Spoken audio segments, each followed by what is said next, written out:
Assalamualaikum warahmatullahi wabarakatuh. Alhamdulillahirabbil alamin. Nahmaduhu wa nasta'inuhu wa nastaghfiruhu wa na'udzu billahi min sururi anfusina wa min sayyiati a'malina. May yahdihillahu fala mudhillalah wa may yudlil fala hadiyalah. Asyhadu an la ilaha illallah wa asyhadu anna Muhammadar Rasulullah. Allahumma shalli ala sayidina Muhammad wa ala ali sayidina Muhammad. أصبحنا على فطرة الإسلام وكلمة الإخلاص وعلى دين نبينا محمد صلى الله عليه وسلم وعلى ملة أبينا إبراهيم حنيفا وما كان minal musyrikin. Alhamdulillah saudaraku, mari kita lanjutkan pelajaran kita tentang nama dan sifat Allah. Kali ini adalah sifat yang ke-46, yakni Al-Hakim, yang maha bijaksana. Kata Al-Hakim disebut Al-Quran sebanyak 97 kali dan menjadi nama Allah dalam 92 ayat.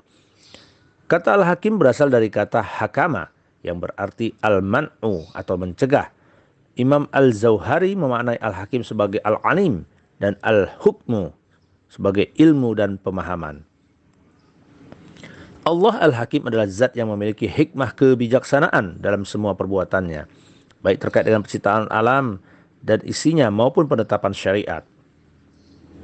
Dalam pengertian ini Allah telah merencanakan tadbir dan takdir segala sesuatu dengan kokoh dan matang, tepat dan terhindar dari sifat rusak maupun cacat.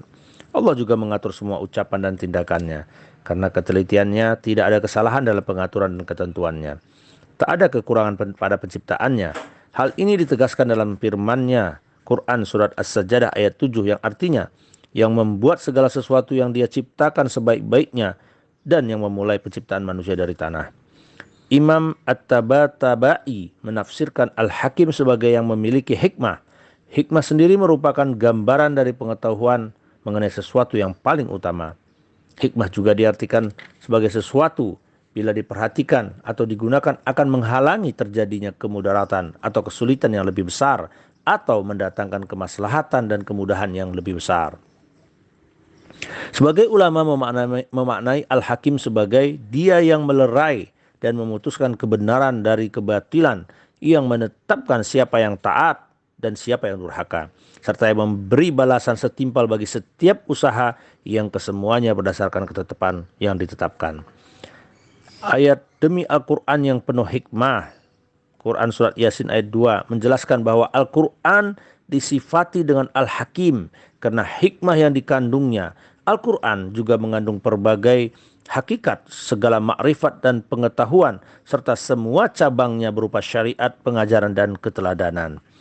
Hikmah Allah juga menghendaki agar Al-Quran teratur dan terencana dalam segala sesuatunya, baik dalam susunan kalimat, kandungan syariat, hukum-hukum, atau dalam perintah dan larangannya. Al-Quran diturunkan dari zat yang maha mengatur, maka bagaimana mungkin Al-Quran memiliki cacat atau kekurangan? Saudaraku, sifat Al-Hakim ini harusnya menjadi landasan kita di dalam kehidupan sehari-hari kita. Pesan-pesan yang bisa kita dapatkan melalui sifat dan nama ini adalah yang pertama, marilah kita bersikap sebagai mukmin yang bijaksana.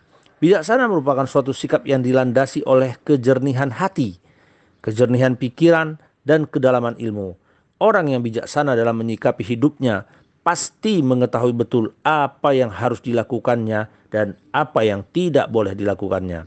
Seorang manajer yang bijaksana akan mengarahkan dan melakukan reminder atau mengingatkan, bukan untuk melakukan balas dendam atau bahkan penghinaan. Yang kedua, menyadari bahwa segala sesuatu ada hikmahnya. Mukmin yang memahami makna sifat Allah maha bijaksana pasti menyadari bahwa segala ciptaannya memiliki manfaat dan mengandung rahasia tertentu. Bahkan berbagai macam musibah tetap mengandung hikmah bagi mereka yang mau berpikir dengan memperbaiki diri untuk menjadi lebih baik. Kesadaran ini hendaknya memantapkan hati kita untuk mengimani firman-Nya. Surat Al-Imran ayat 192 yang artinya, wahai Tuhan kami, tidaklah Engkau ciptakan semua ini sia-sia begitu saja. Ya Rabbana, ma khalaqta hadza batila. Demikian saudaraku, mari kita jadikan sikap sifat Al-Hakim ini menjadi sumber landasan kita berpikir, sumber landasan kita bersikap, dan menjadi sumber mental kita dengan cara menjadikan segala sesuatu niat karena Allah sebagai motivasi dalam melakukan setiap kebaikan, mengutamakan perbuatan-perbuatan baik, menjauhi perbuatan-perbuatan buruk, menjadikan setiap musibah atau penderitaan hidup sebagai ujian untuk kita menjadi lebih baik lagi dan semakin mendekatkan diri kepadanya.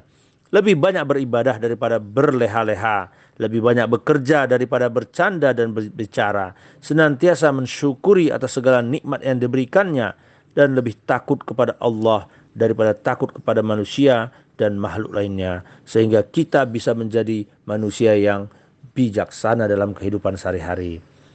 Dalam sebuah riwayat disebutkan, pelajarilah kebijakan dengan ketenangan dengan ilmu. Bersikaplah tawaduk terhadap orang yang engkau belajar darinya, kepada orang yang engkau ajari, dan janganlah menjadi ulama yang kejam, sehingga kebodohanmu tidak akan pernah hilang dengan adanya ilmu. Demikian saudaraku, mudah-mudahan pelajaran kita terkait dengan sifat Allah Al-Hakim yang maha bijaksana ini bisa menjadikan kita menjadi orang yang bersikap bijaksana dan menyadari bahwa segala sesuatu yang terjadi di muka bumi ini pasti ada hikmahnya, dan Allah menurunkan segala sesuatu pasti akan membawa kebaikan kepada kita semua. Wabillahi taufiq wal hidayah. Wassalamualaikum warahmatullahi wabarakatuh.